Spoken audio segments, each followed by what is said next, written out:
Hello guys, welcome back to my channel. चलिए आज पढ़ते हैं चार्ल्स डिकेंस के बारे में, इनके वर्क्स के बारे में। आइए शुरू करते हैं।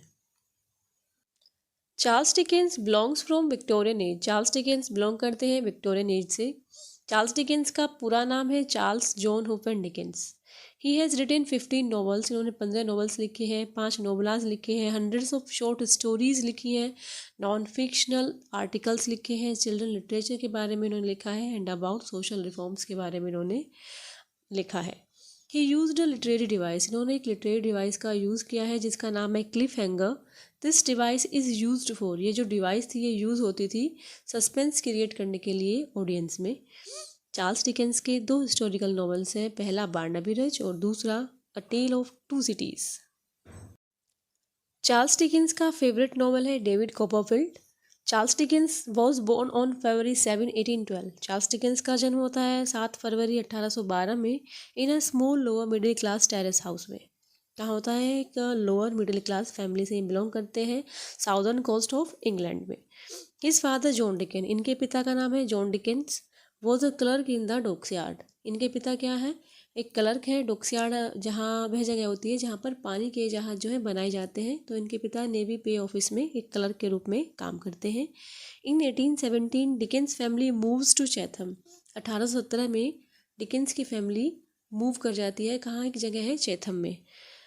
Charles Dickens spends his first school days here. तो चार्ल्स डिकेंस की पढ़ाई यहीं से ही शुरू होती है। In 1822 to 24 worsening financial situation. So इनकी आर्थिक स्थिति इस समय खराब हो जाती है 1822 से 24 में। तो इस समय इनके पिता को, जॉन डिकेंस को, पुलिस जो है पकड़ के ले जाती है, अरेस्ट कर लेती है। कहाँ पर? एक डेबिटर प्रिजन में। क्योंकि जो कर्ज नहीं दे पाते थे या किसी ने कर्ज उधार लिया होता था वो कर्ज नहीं दे पाते थे, तो उनको डेप्टर, उनके लिए एक अलग से डेप्टर प्रिजन बनाए गए थे। तो इनके पिता जिस जेल में थे उस जेल का नाम था Marshalsea prison. Charles is sent to work in Warren's Blacking warehouse. और इस समय चार्ल्स को भेज दिया जाता है एक फैक्ट्री में एक लेबर के रूप में काम करने के लिए। Where he spends about 6 month, जहाँ पर ये 6 महीने काम करते हैं। In 1824 to 26 Dickens goes back to school at the Wellington House Academy. ये डिकेंस जो होते हैं दोबारा स्कूल जाते हैं। कहाँ? विलिंगटन हाउस अकेडमी में। In 1827 to 28 he works as a clerk in attorney's office. In the evening he studies shorthand. ये जो है काम करते हैं कहाँ? एक क्लर्क के रूप में अटर्नी ऑफिस में, और शाम में ये सीखते थे शॉर्ट हैंड। शॉर्ट हैंड क्या होता है? एक लिखने की जो हमारी क्षमता है उसको और अधिक विकसित करना। पत्राचार या हमें कभी रिपोर्टिंग वगैरह जो है करनी है तो उसके लिए एक अलग से भाषा सीखनी होती है, तो उसको शॉर्ट हैंड बोलते हैं। In 1829 he meets Maria Beadnell. ये 1829 में मिलते हैं मारिया बेडनेल से और falls in love with her, और उनसे प्यार करने लगते हैं।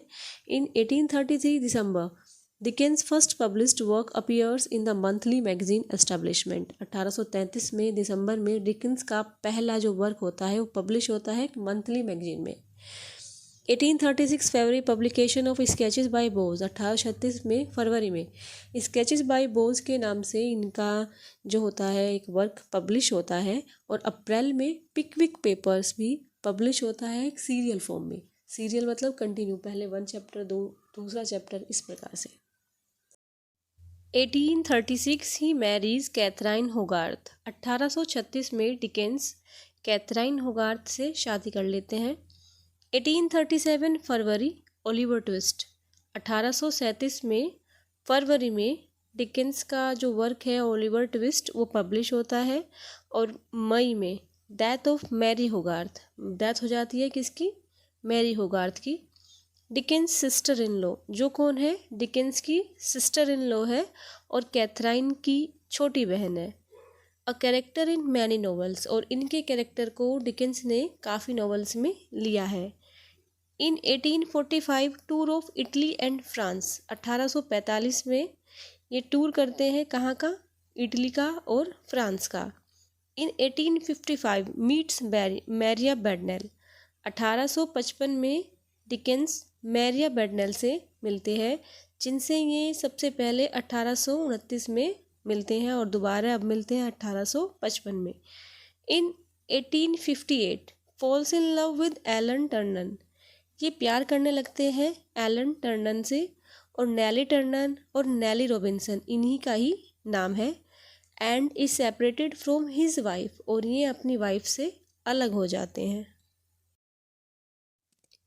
Shakespeare's Henry Fourth was his favourite with its realistic highway robberies and royal pranks. Charles Dickens को शेक्सपियर का एक हेनरी फोर्थ नाम का प्ले है, वो इनको बहुत अच्छा लगता था। बोज वॉज हिज पेन नेम, बोज इनका पेन नेम है। जो ये कोई भी आर्टिकल वगैरह लिखते थे तो उसके नीचे ये बोज नाम से साइन करते थे, इसलिए बोज इनका पेन नेम कहा जाता है। David Copperfield was his famous novel, David Copperfield इनका फेमस नॉवल है। In June 8 Dickens collapse from a stroke, एक स्ट्रोक के कारण 8 जून को ये बीमार हो जाते हैं, और 9 जून को अगले दिन 1870 में डिकेंस की मृत्यु हो जाती है। 1870 June 14 Dickens are buried in the poets corner at Westminster Abbey with writers of British origin. इनको दफना दिया जाता है 14 जून 1870 में एक पोएट्स कॉर्नर में। पोएट कॉर्नर एक जगह है जहाँ पर सभी राइटर्स और प्ले राइट्स उनको दफनाया जाता है, उसको पोएट्स कॉर्नर कहते हैं। चलिए अब बात कर लेते हैं चार्ल्स डिकेंस के वर्क्स के बारे में, इनके नॉवेल्स के बारे में। पहला जो इनका नॉवेल है पिकविक पेपर्स, ये 1836 से 37 के बीच पब्लिश होता है, और इसमें 350 कैरेक्टर्स हैं। इसका मेन कैरेक्टर है सैमुअल पिकविक। दूसरा इनका नॉवेल है ओलिवर ट्विस्ट, ये 1837 में पब्लिश होता है, और सब टाइटल है पेरिस बॉयज़ प्रोग्रेस। और इसकी सेटिंग जो रखी गई है वो मडफोक में रखी गई है, और ये जो नॉवेल है वो 9 साल का एक बच्चा है ओलिवर, उससे रिलेटेड है। डिकेंस का अगला नॉवल है निकोलस निकल्बी। इस नॉवल के माध्यम से डिकेंस ने यॉर्कशायर के स्कूलों की दयनीय स्थिति को दिखाया है। ना तो वहाँ बच्चों का सही से ख्याल रखा जाता है, और ना ही उनको सही से खाना दिया जाता था। इनका अगला नॉवल है ओल्ड क्यूरियोसिटी शॉप। इसकी थीम है ग्रीड, और ये 1840 में पब्लिश होता है। और ये नॉवल जो है एक छोटी बच्ची नेल उससे रिलेटेड है। उसके माता पिता नहीं है।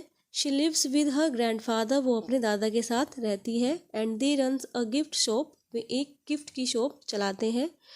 उसका नाम है दुकान का क्यूरियोसिटी शॉप। इसमें एक विलन है जिसका नाम है क्लिप, और क्लिप जो है वो एक ड्वार्फ मैन है, और वह इनसे इनकी दुकान ले लेता है। डिकेंस का अगला नॉवल है बार्नबी रज, अ टेल ऑफ द रियट्स ऑफ 80। ये 1840-41 में पब्लिश होता है। This was his first historical novel, ये इनका पहला हिस्टोरिकल नॉवल है। ये एग्ज़ाम में पूछ लिया जाता है कि डिकेंस का पहला हिस्टोरिकल नॉवल कौन सा है, तो वो है बार्नबी रज। इनका अगला नॉवल है the life and adventures of Martin Dickens Chuzzlewit. ये 1843-44 में पब्लिश होता है। He has been written this after visit to America. ये इस नॉवेल को अमेरिका से आने के बाद लिखते हैं। इसमें जो फेमस कैरेक्टर है वो है Seth Pecksniff. Dickens dedicated this novel to Angela Georgina. Dickens इस नॉवेल को डेडिकेट करते हैं एंजेला जॉर्जिना को। इनका अगला नॉवेल है डोम्बे एंड सन। ये जो नॉवेल है ये 1846 में पब्लिश होता है।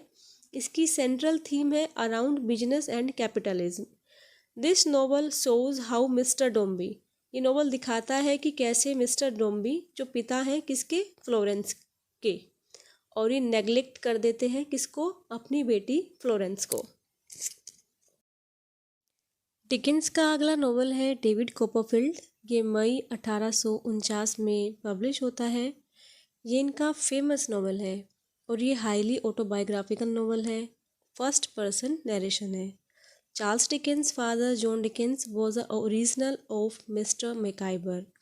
जो इस नॉवल में कैरेक्टर है मिस्टर मैकाइबर का, वो इन्होंने अपने पिता का ओरिजिनल कैरेक्टर इस नॉवल में लिया है। इस नॉवल के जो फेमस कैरेक्टर हैं वो है डोरा स्पेनलो एंड जेम्स स्टेयरफोर्थ, ये एक विलन है। अगला नॉवल है ब्लीक हाउस। ये 1853 में 1853 में पब्लिश होता है, और ये ओल्ड कोर्ट से रिलेटेड है। डिकेंस का अगला नॉवल है hard times for these times. ये डिकेंस का सबसे छोटा नॉवल है। ये पब्लिश होता है 1854 में और ये व्यंग है किस पर? इंडस्ट्रियलाइजेशन पर। इनका अगला नॉवल है लिटिल डोरिट। ये पब्लिश होता है 1857 में और ये रिलेटेड है डेप्टर प्रिजन से। इसमें डिकेंस ने डेप्टर प्रिजन पर क्रिटिसाइज़ किया है। इसमें फेमस कैरेक्टर है मिस्टर रग का, एमी और मैगी। इनका अगला नॉवल है ए टेल ऑफ टू सिटीज़। ये पब्लिश होता है 1859 में और ये डिकेंस का दूसरा हिस्टोरिकल नॉवल है। डिकेंस का अगला नॉवल है ग्रेट एक्सपेक्टेशंस। ये 1860 में पब्लिश होता है और इसमें जो मेन कैरेक्टर है वो पिप है और इसकी थीम है social class and human values. अगला नॉवल है आवर म्यूचुअल फ्रेंड्स। ये 1864 में पब्लिश होता है और ये इनका लास्ट कंप्लीट नॉवल है। डिकेंस का अगला नॉवल है Edwin Drood, the mystery of Edwin Drood. ये 1870 में पब्लिश होता है और ये इनका लास्ट इनकम्प्लीट नॉवल है। Thanks for watching and stay happy.